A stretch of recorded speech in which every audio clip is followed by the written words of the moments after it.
Hello everyone. A couple of days ago I planted some more garlic and I recorded a little clip. Wasn't enough for a video, so I've just kept it, but I'm going to run that now.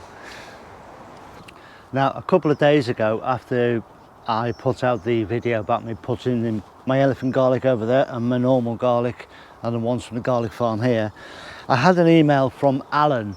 Now, Alan lives just a couple of towns down from me on the coast there, so he's relatively local.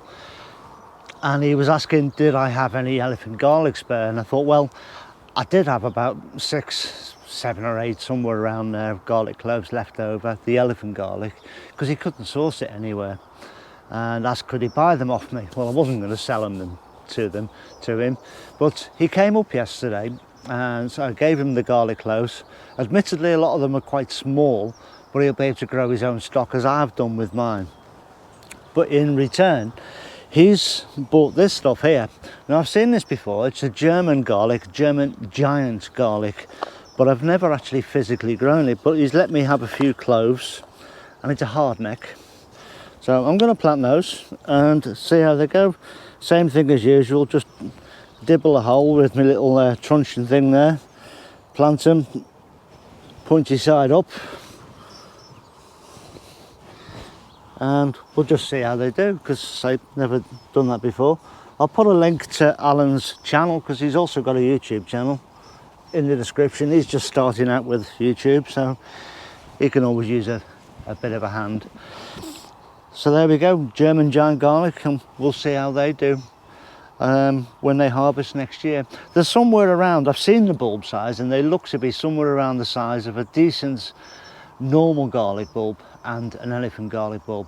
They're obviously not as big as an elephant garlic, but yeah, it should be interesting, that size, but with the potent smell and hum of a garlic. So we'll see how we get on with them next year. Lovely to meet you, Alan.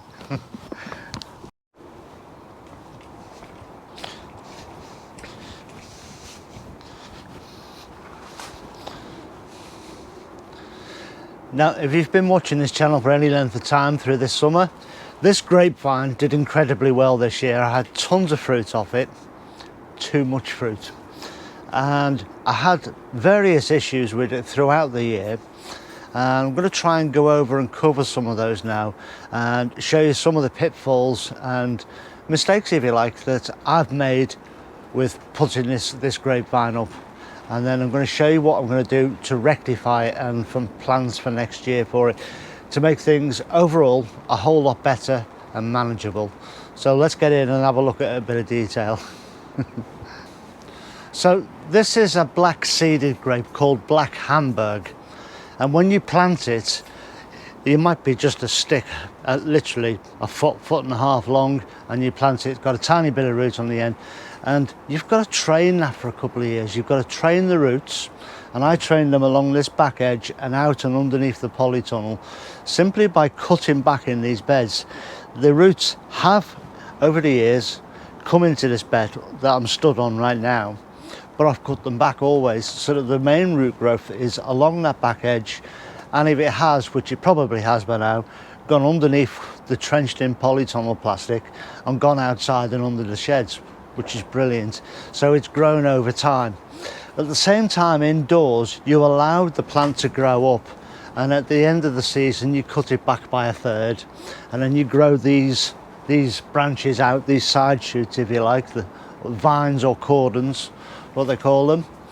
And at the end of the season again, you cut them back. I mean, the first year I grew them to this tunnel hoop from the middle, so one hoop over. The next year I grew it the next hoop over. So over time you get the framework of the plant that you want, and you get the roots that will support that framework as well. Now, in those initial stages, I put training wires and brackets up whilst I was training the plant into shape. And one of the mistakes I made before going for a full crop this year, and by that I mean just letting everything grow, all the fruit, to see what it would do, I didn't take into account the weight. And because these are just training wires, and you might be able to see, hopefully you can, that this is a plastic coated wire. The plastic has broke because it snapped, this one did, and it was a big arch and down on the floor. but the wire that's underneath that plastic is much thinner. It's a really small diameter, and that's not good. And for the weight of grapes that was on it, it was never going to hold it. So it's time to upgrade that and to upgrade these fittings. This is where all this was earlier in the season, up here on this bracket. But this is an aluminium bracket. It's not suited for the application I've got in this tunnel. For a small greenhouse, if you're going to grow a small vine in there, they're probably suitable enough. But for this application, they're rubbish. And I've got some new brackets already in place, as you can see here. Much tougher, bigger ones. But these things, as I say, for this application, are hopeless because they bend, so you can get no tension in your wire. So I've upgraded all the brackets, and now I'm going to upgrade the wire to a thicker, non-plastic coated wire. It's a proper steel wire, and it will go through there, and this will alleviate the problems I had.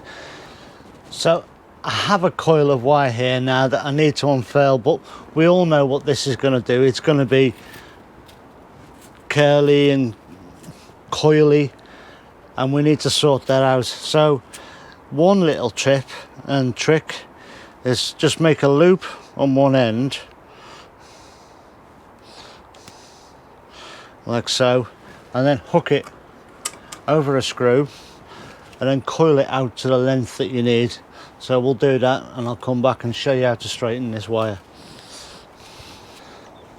So with your wire cut to length, double it over into a loop and feed it into the chuck of a drill, and then just turn it on for a little while. Every so often, stop it, relax it, and see if it's straight. That's going straight almost immediately.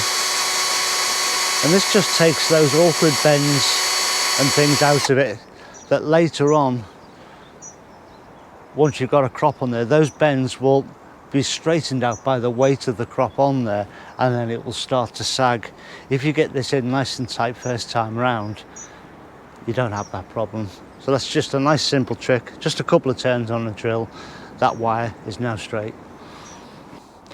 So at the bracket end, I have created a 90-degree bend, just bent it over in my fingers, and I've got the bracket up here.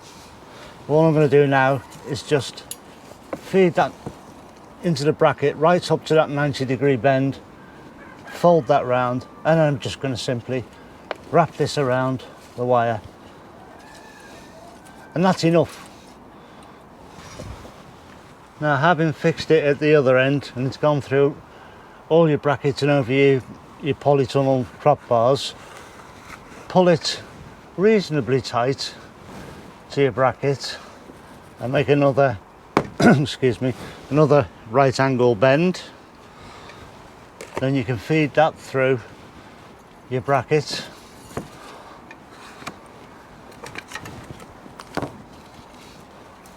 pull it tight, and then you can start to wrap that one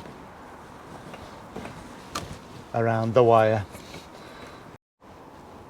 So with that done now, and the wire now through the brackets, going the full length of the tunnel, I can now retie this vine into this wire. You can see it's swooping down here. Remove the old wires, and we're good to go. So the other thing I can do with this vine to lessen the weight and the overall strain on the roots of the plants, and to get more fruits riper quicker, is to actually lessen the amount of grapes that I grow. I grew stupid amounts this year because I just wanted to see what it would do and what it was capable of.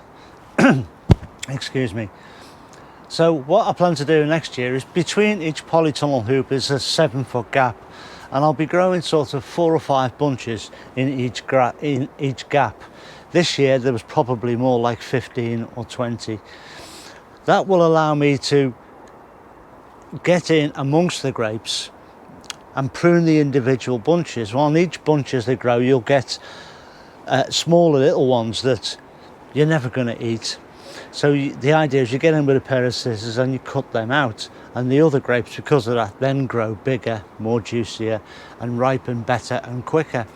So in all, I reckon we'll probably get 40 or 50 bunches of grapes off this vine this year, because we've got the two levels. We've got this one, there's still a few grapes there. Off this one and this one, we'll easily get 40 or 50 bunches off there, but they'll all be of a much better quality. They'll all ripen sooner because it's not so much of a strain on the plants, and we'll get a nicer tasting fruit crop. And I believe somebody told me recently that you can actually freeze grapes whole. Not sure how you'd use them afterwards, but I did find this year I let them all grow and I took them home and juiced them, but it was an immense task to try and clear that juice. So unless I can find a better, more efficient way of clearing juice, I probably won't be doing that again, because it was a complete and utter nightmare to do. I tried everything from different types of sieve to coffee filters, all kinds of shenanigans. But anyway, this is how we're going to move forward with it next year, is less bunches on the vine itself and better care of those bunches. Because there's fewer there, they should be easier to manage.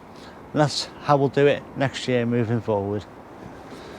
So the wires for these vines and all the brackets, they're all in, they're all threaded up now. I've got some of that soft feel sort of twisty stuff at home somewhere, which I want to tie the vines to the wires with. So I'll do that on another day when I find that. I think that would be better for the health of the cordons on this. But that's essentially it. And as I say, growing much fewer grapes next year, and that should alleviate all the problems of pruning and ripening and the weight as well. So this whole new system is going to be so much more beneficial. It means I can apply myself in other areas, growing my veggies or flowers, you know. So anyway, that's it for today. Hope you enjoyed that. See you all very soon. Look after yourself, stay safe. See you soon. Ta-ra now.